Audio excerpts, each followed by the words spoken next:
And what I want to talk about today, guys, is one of the most frequent questions that I'm asked, and maybe you've had the same question, and that question is, what lens were you using? What aperture were you using, or f-stop, shutter speed, all that. That is the question I seem to get over and over in private messages from other photographers and new photographers that I don't know that will just hit me up with a message that they're following me.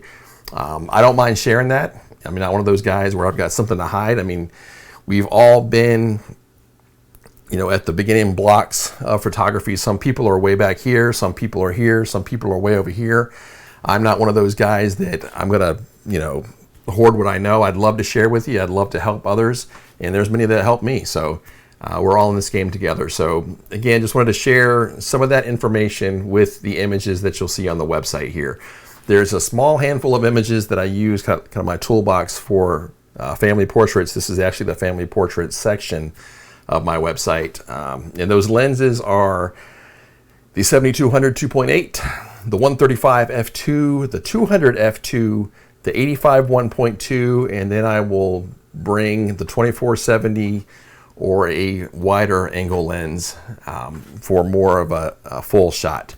So I just wanted to tell you about that. Trying to think, there's a couple of things I wanted to mention here. As far as just know, when I started, guys, I see so many posts with, somebody saying, I got so-and-so camera with so-and-so lens, where do I start at? I will tell you kind of where I started real quick here is I saved up and bought a good camera body, a high-end camera body.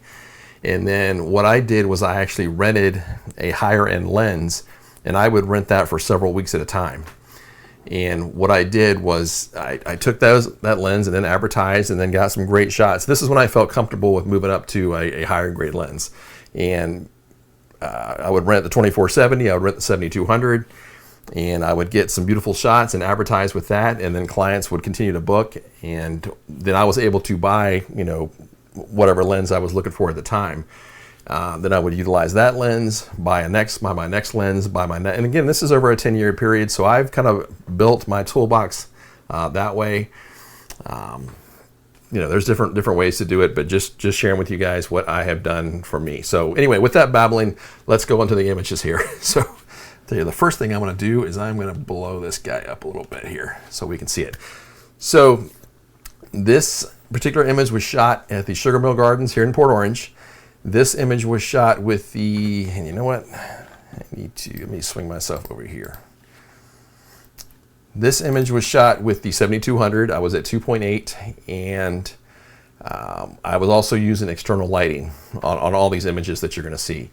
External lighting is one of those things that I think makes a huge difference in an image. I see so many photographers that they've got great shots in terms of their compositing, in terms of the look of the shot, but then I just see harsh shadows and darkness all over the place and all over the image. There was one particular image I saw yesterday in a Facebook group that I thought it grabbed my attention, but then I thought, man, that image could have been so much better if it had external lighting used on the subject, because she was real dark. She had dark shadows on her face, dark shadows all through the image, and I just thought, man, that could have been a wow image. I mean, it was a nice one that caught my attention, but I see so many images like that. Anyway, enough of my rabbit trail babbling there. So this was shot with a 2.8 or 7200 at 2.8. I've got external lighting here. For the next shot, let me make sure I'm on the page here. Next shot, I took her daughter and asked her to sit down on the ground, and wanted to zoom in on her and get a great image here. I've got the softbox that I was using. I'm shooting this way. My softbox is camera right to me, and you can see how it's kind of illuminating her face and the rest of her here on the ground here.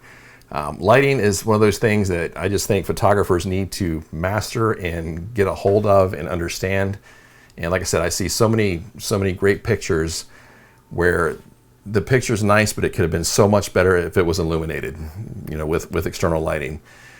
This particular image here and this next one, I'll just talk about each. I've got external lighting used here, external lighting used here, And here again, you can even see the light on him that I've used. Again, camera right, and this was with a large softbox.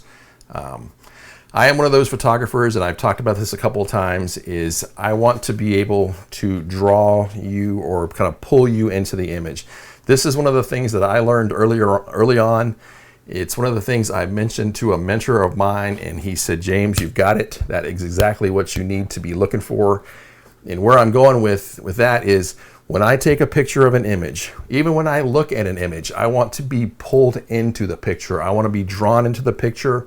I want to be able to look at an image and be like, wow, and just really be sucked into the image. And that's what I feel my images and many others do. And where I'm going with that is, you've got the subject here. You've got the blurred background and everything else behind him, but there's nothing else distracting that's going on. I don't see a lot of trees and bushes and leaves and plants and everything else around him that take away from that image. I see him. He pops out of the image, and then that's it. And that's my goal with my photography that I do. I want you, that when you see an image, to be drawn into the image. Let me see. This is another one here.